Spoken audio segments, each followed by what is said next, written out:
Good morning, Americans. This is your favorite alien in Bubba here on the morning of Sunday, May 17th, 2020. We're sitting in for Paul Harvey today. Stand by for commentary. Well, Americans, if Mr. Paul Harvey were alive today, he would do this commentary and state it this way. And I hope Mr. Paul Harvey Jr. accepts this. Well, Americans, we are between a rock and a hard place. Number one, you're trying your economy to get going.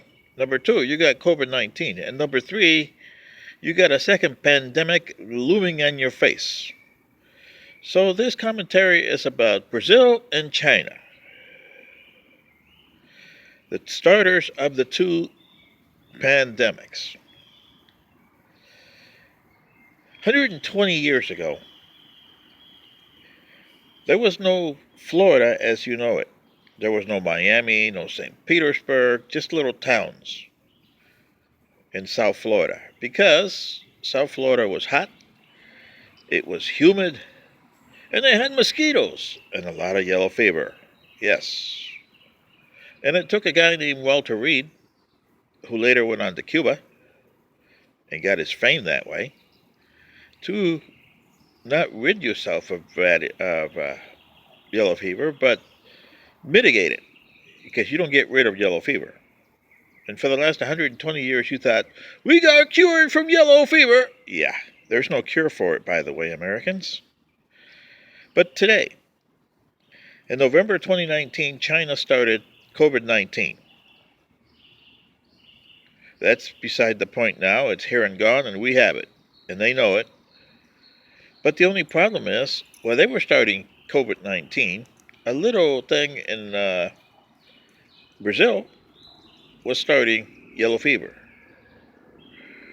And some Brazilians probably went to China. So when it gets hot in China this year, they're going to have fun stuff, because yellow fever is a native of Africa and South America and Central America, Panama and South America.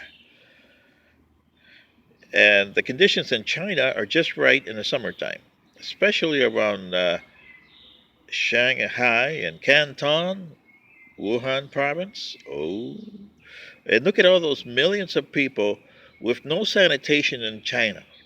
Same problem that you got in Brazil. Give you a hint. Shanghai, 20 million people live there. Brazil, Sao Paulo, 20 million. Rio de Janeiro, 8, 9, 10 million there.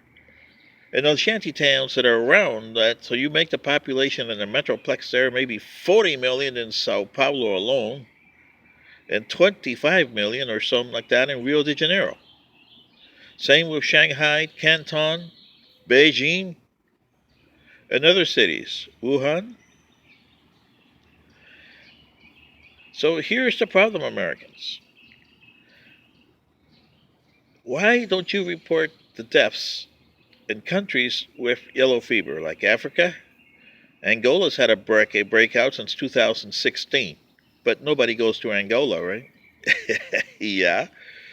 Well, neighboring countries have had a breakout too. Brazil's had a breakout big time.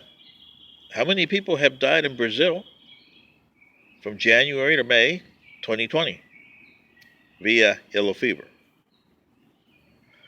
Do a breakout there, just like you do for COVID-19.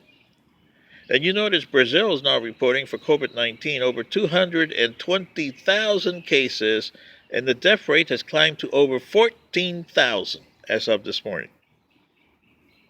How many of that? So say you got 150,000 cases of yellow fever, but 25,000 deaths. Really? And it's right here for the United States, because a lot of Brazilians and people have gone to Brazil since January and come back here.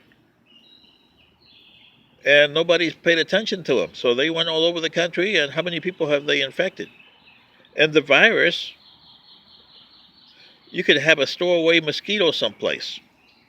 They stow away. They don't make much noise, and it's probably filtered like in Atlanta or Florida. And this is the area here: Florida, South Georgia, South Alabama, South Mississippi, Louisiana, and East Texas.